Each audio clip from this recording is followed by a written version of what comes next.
성도 여러분들 안녕하십니까? 9월 15일 수요일입니다. 함께 하신 여러분들을 환영합니다. 저는 퀸즈교회를 섬기는 김인상입니다. 이제 기도하시고 시작하도록 하겠습니다. 하늘에 계신 아버지 하나님, 오늘 우리에게 생명 주시고 이 새 하루의 삶을 허락해 주시니 감사드립니다. 저희들이 구원받은 하나님의 백성들로서 오늘도 하나님의 말씀 가운데 굳건하게 우리의 믿음의 뿌리를 내리게 하시고 하나님의 뜻을 이해하며 준행하며 살아갈 수 있도록 인도하여 주시옵소서. 이 아침에 주님 앞에 간절한 소원을 아뢰는 주의 백성들을 돌아보시고 언제나 하나님이 우리와 함께 계시며 우리의 모든 것들을 이루시는 주님이심을 다시 한번 확신하게 하시고 믿음 안에서 오늘도 우리의 삶을 영위하기에 부족함이 없게 인도하여 주시옵소서. 질병으로 고통당하는 주의 백성들 돌아보시고 그 마음 가운데 용기를 허락하시며 육신의 힘을 주시고 또 하나님을 의지함으로 이 하루를 믿음으로 승리하게 하여 주시옵소서.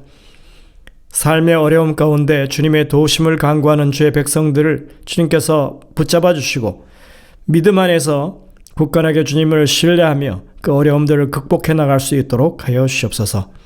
오늘도 저희들이 말씀을 펴고 주의 성령의 인도하심을 구하오니 우리와 함께 하시며 분명한 음성을 듣게 하시고 깨우침을 허락하여 주시고 우리의 믿음이 더욱더 한 발자국 더 주님께 다가가는 하루의 삶이 되게 인도해 주옵기를 예수님의 이름으로 간절히 기도드립니다.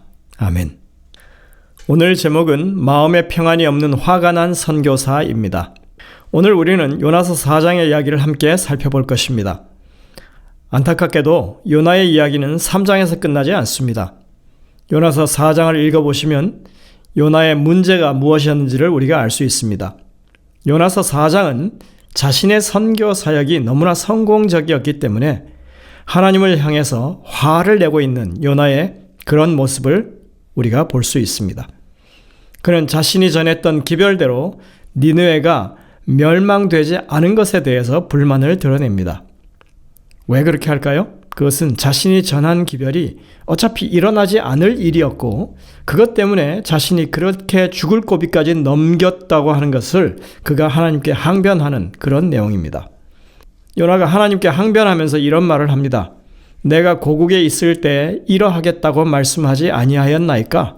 그러므로 내가 빨리 다시스로 도망하여 싸우니 주께서는 은혜로우시며 자비로우시며 노하기를 더디하시며 인애가 크시사 뜻을 돌이켜 재앙을 내리지 아니하시는 하나님이신 줄을 내가 알았음이니이다. 요나서 4장 2절 3절에 있는 말입니다. 와이슨 이것을 이렇게 설명합니다. 요나는 그 도시가 악함에도 불구하고 베옷을 입고 제에 앉아 회개하게 하심으로 그 성을 아끼시는 하나님의 목적을 알았을 때 제일 먼저 하나님의 놀라우신 은혜를 인해서 기뻐해야 했었습니다. 그러나 그렇게 하는 대신 그는 자신이 거짓 선지자로 여김받을 가능성에 대해서 골똘히 생각하게 되었습니다. 자신의 평판에 눈이 멀어 그는 그 불쌍한 도시에 있는 영혼들의 무한한 큰 가치를 보지 못했습니다. 선지자왕 271쪽에 있는 말입니다. 요나가 보이고 있는 이런 태도는 하나님께 대한 엄청난 반항입니다. 하나님이 이러실 줄 진작에 자신은 알았다는 것입니다. 자신이 이 멸망의 기별을 전해서 멸망이 일어나지 않으면 자신은 거짓 선지자가 될 것이 뻔했기 때문에 그는 어차피 여기 와서 이런 사역을 성공한다 해도 결국 자신은 비난받을 게 분명했다고 하는 것입니다. 그래서 이래저래 자신을 유리하지 않은 그런 상황에 몰아넣는 그 상황을 피하고 싶어서 그는 스스로 다시스로 가려 했다고 합리화시키고 있습니다. 지금 그는 하나님 앞에서 자신의 판단과 행동이 하나님보다 더 옳았지 않았느냐고 따지고 있는 중입니다. 정말 황당하기 짝이 없습니다. 그는 지금 하나님의 경고와 권고로 인해서 죄악에서 돌이켜 회개함으로 멸망을 면하게 된 수많은 사람들이 구원 얻은 사실에 대해서는 하나도 중요하게 보지 않습니다. 단지 그들 앞에서 그가 체면이 서지 않는다는 것, 일어나지 않을 일을 가지고 그들을 겁박했다고 하는 것, 그 우스워진 자신의 모습에 대해서만 생각하는 것입니다. 그는 지금 자신이 당면에 있는 처지가 차라리 죽고 싶을 만큼 그렇게 좋지 않다고 말합니다. 4장 3절에 요나는 이렇게 억지를 부리죠. 여호와여 원하건대 이제 내 생명을 거두어 가소서. 사는 것보다 죽는 것이 내게 나음이니이다. 정말 어린애 응석 부리는 것 같습니다. 하지만 우리는 이곳에서 어린아이처럼 생떼를 쓰고 있는 당신의 선지자와 대화하시는 하나님, 그가 그 상황에서도 그를 이해시키기 위해서 노력하시는 그런 분이심을 발견할 수 있습니다. 선지자란 결코 하나님의 의지와 그 지식을 다 가진 존재가 아닙니다. 그는 단지 하나님의 기별, 말씀하라고 주신 그 기별을 전하는 전달자일 뿐입니다. 그는 분명히 여호와 하나님의 선지자였지만 하나님이 전하시는 기별을 다 이해하지 못했습니다. 우리는 요나의 모습을 통해서 선지자와 같은 참된 하나님의 사람이라 할지라도 더 성장해야 할 부분이 있고 극복해야 할 약점이 있다고 하는 것을 보게 됩니다. 예전에 재림교회 안에서 엘렌 화이트를 비난하면서 교회를 떠났던 사람들 중에 많은 사람들이 선지자가 완벽해야 한다고 하는 생각을 하던 사람들이었다고 하는 것을 알아야 합니다. 선지자라면 모든 것 다 알았어야지 왜 이걸 모르느냐 하는 것입니다. 그것이 선지자 맞냐 합니다. 그러나 이것은 분명히 잘못된 기준을 가지고 하는 것입니다. 선지자도 하나님의 기별을 모를 수 있습니다. 선지자가 자신이 전하는 기별조차 다 알지 못할 수 있습니다. 다니엘이 다니엘서의 이 후반부에 나오는 그 예언들 7장부터 12장까지의 예언을 다 이해했던가요? 그가 전달받은 내용은 일부분 이해하고 기록했겠지만 그것을 온전히 다 이해한 것은 결코 아니었습니다. 다니엘은 2300주야에 대한 기별을 이해하지 못했었습니다. 다니엘은 11장의 내용을 결코 다 이해할 수 없었습니다. 신약에 와서 사도 요한이 계시록의 내용을 다 이해하고 기록했을까요? 2000년간의 미래 역사까지 그가 무슨 수로 이해할 수 있었겠습니까? 엘렌 화이트도 마찬가지입니다. 단지 그녀가 본 것, 성령이 깨우쳐 주신 것만 기록하고 증거할 뿐입니다. 선지자 자신이라 할지라도 기별을 점진적으로 이해하고 깨닫게 되는 것입니다. 화이트도 믿음으로 말미암는 의에 대해서 점진적으로 깨달을 수밖에 없었습니다. 우리는 그것을 역사를 통해서 압니다. 재림교회가 건강기별을 이해하게 되는 것도 점진적인 이해의 결과로 된 것입니다. 우리는 재림교회의 성경 이해가 아직도 다 완전한 것이라고 믿지 않습니다. 우리는 앞으로도 계속해서 미처 깨닫지 못한 부분들을 더 깊이 이해하고 점점 더 그 폭을 넓히게 될 것이라고 봅니다. 이것이 재림교회가 가진 가장 큰 장점입니다. 대부분의 기성교회들은 자기들의 교리를 신성시해버리고 그리고 그것을 완전히 고정시켜버려서 비록 그것이 잘못된 것이라고 하는 것이 나중에 드러난다 할지라도 바꾸지도 못하고 그것을 고집함으로써 말씀에 대한 원만한 이해에 이르지 못하는 것을 우리가 봅니다. 그렇다고 재림교회가 뭘 잘못 이해해가지고 그걸 바꾼다고 하는 것은 아닙니다. 우리가 성경에 대한 이해를 깊이 하면 할수록 사실은 적용할 수 있는 범위가 훨씬 더 넓어지고 새로운 시각을 가지고 보게 되는 것이 당연한 것입니다. 요나는 지금 하나님의 참뜻을 배울 수 있는 좋은 학습의 기회를 맞았던 것입니다. 우리는 여기서 당신의 그런 미숙한 선지자를 기다려주시는 하나님의 믿기 어려울 정도의 인내를 볼 수 있습니다. 이러한 사실은 하나님께서 요나를 사용하기로 작정하신 이유라고도 볼 수 있습니다.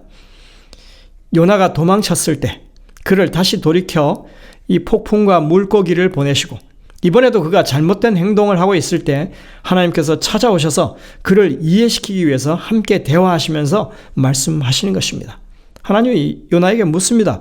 내가 성내는 게 합당하냐? 많은 경우에 있어서 목회자도 교회 목양을 통해서 새로운 것을 많이 배웁니다.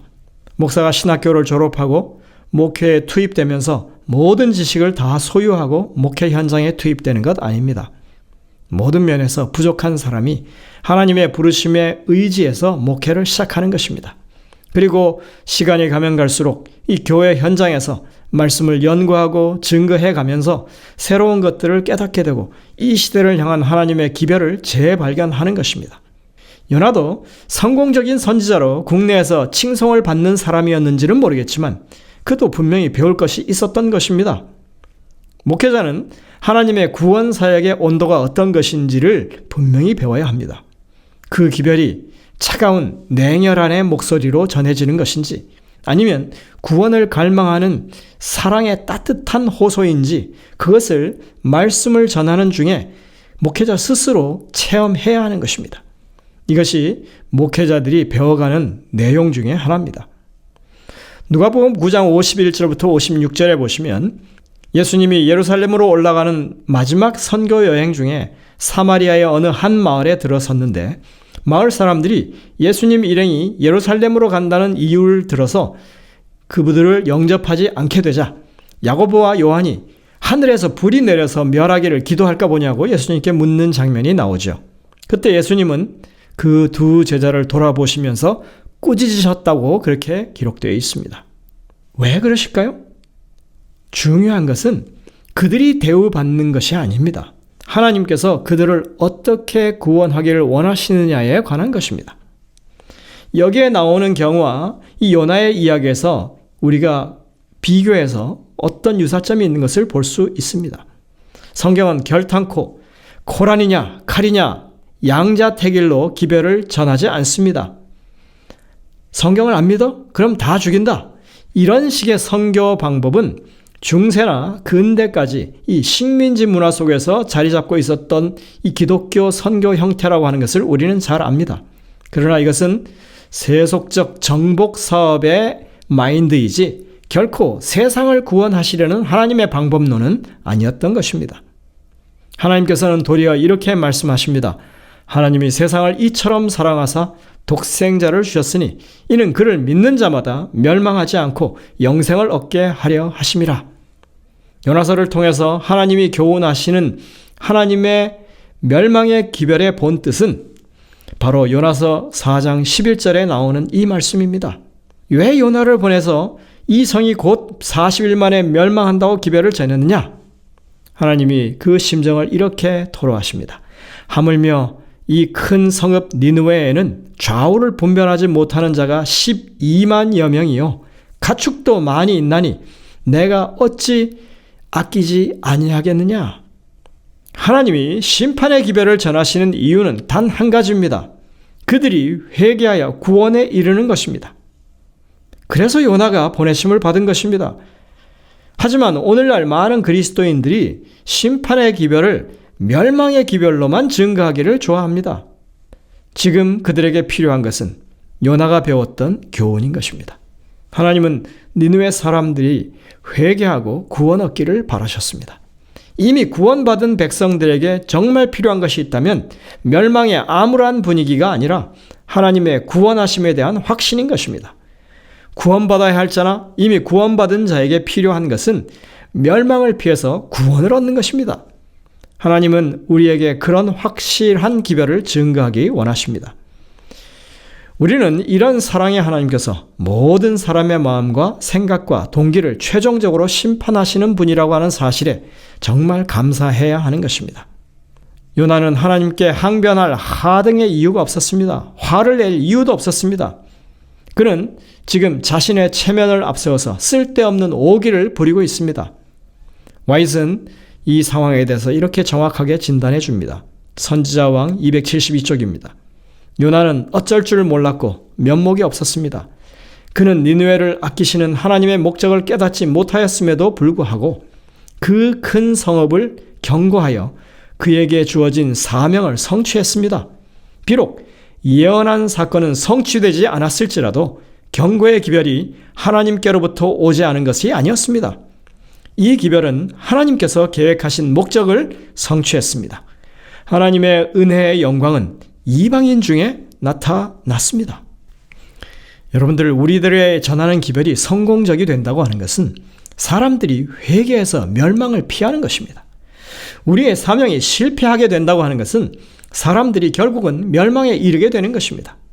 우리는 우리를 구원하시는 하나님의 그 진정한 마음, 그분의 사랑을 세상에 바르게 알리고 다가오는 심판에 대해서 경고하고 멸망해서 그들이 돌이켜 회개하도록 하는 일에 우리의 총력을 기울여야 하는 것입니다.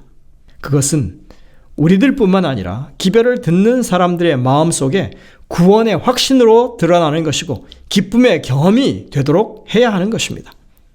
우리가 오늘 하나님의 이 마지막 세상을 향한 호소의 기별을 들을 때 우리에게 구원의 확신이요 기쁨의 경험이 되도록 먼저 우리가 하나님의 기별을 그렇게 심사숙고하는, 그래서 정말 하나님 앞에 우리의 사명을 잘 감당할 수 있는 주의 백성들 되시기를 간절히 바랍니다.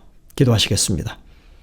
하늘에 계신 아버지 하나님, 오늘도 주님의 말씀이 우리의 심령에 분명한 지침을 허락해 주시니 감사드립니다. 우리가 이 땅에 마지막으로 기별을 전할 주자로 부름받았다고 하는 것이 얼마나 중요하고 또 그것이 얼마나 하나님 앞에 귀중한 직분인지 우리가 다시 한번 기억하게 하시고, 그렇게 주님께서 맡기신 그 일에 요나처럼 우리가 성실하게 복종하는, 그래서 요나처럼 잘못된 이해를 가지고 하나님 앞에 우를 범하지 않는 그런 지혜로운 하나님 백성들 되게 인도해 주옵기를 예수님의 이름으로 간절히 기도드립니다. 아멘. 네, 여러분들 오늘도 이 주신 말씀들을 깊이 묵상하면서 주님의 음성을 듣게 되시길 바랍니다. 저희들은 내일 다시 뵙겠습니다.